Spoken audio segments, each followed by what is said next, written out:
आग की अरे हट जाओ, गाड़ी आ रही बाबा। दरअसल जलगांव के परांडा में पुष्पक एक्सप्रेस में बैठे कई यात्रियों के बीच ट्रेन में आग लगने की अफवाह फैली। उसके बाद यात्रियों में घबराहट फैल गई। पुष्पक एक्सप्रेस में बैठे कई यात्रियों ने इस घबराहट में ट्रेन से छलांग लगा दी, लेकिन इस बीच दूसरे ट्रैक से आ रही कर्नाटक एक्सप्रेस ने इनमें से कई लोगों को रौंद दिया।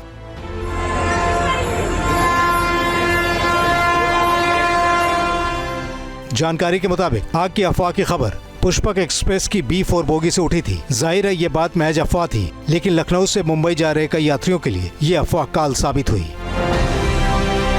अब आपको एनिमेशन के जरिए दिखाते हैं ये हादसा दरअसल हुआ कैसे। इसमें आप देख सकते हैं कि पुष्पक एक्सप्रेस अपनी रफ्तार से जा रही थी और इस बीच आग की अफवाह फैली। डरे हुए यात्री दूसरे ट्रैक पर कूद गए, जिसके बाद यात्री कर्नाटक एक्सप्रेस के सामने आ गए।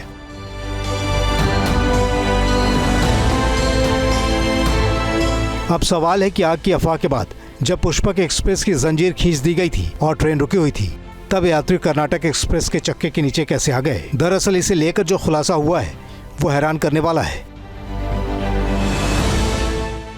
शुरुआती जानकारी के मुताबिक जिस जगह हादसा हुआ वहां शार्प टर्न था। यही वजह है कि पुष्पक एक्सप्रेस के रुकने के बावजूद लोगों को दूसरे ट्रैक पर आ रही कर्नाटक एक्सप्रेस का अंदाजा नहीं लग सका और इसकी चपेट में आ गए। शुरुआती जांच में यह भी बताया गया है कि पुष्पक एक्सप्रेस के एक कोच के अंदर हॉट एक्सेल या जिसे ब्रेक बाइंडिंग कहते हैं, उसकी वजह से चिंगारी उठी, जिसे देखकर कई यात्री दहशत में आ गए और फिर चेन पुलिंग के बाद ट्रेन से कूद गए। इस हादसे में करीब 40 लोगों के जख्मी होने की खबर है। जलगांव में पुष्पक एक्सप्रेस अपनी मंजिल मुंबई से 400 किलोमीटर दूर थी, लेकिन कर्नाटक एक्सप्रेस की चपेट में आए लोग मंजिल पर पहुंचने से पहले ही मौत की आगोश में चले गए।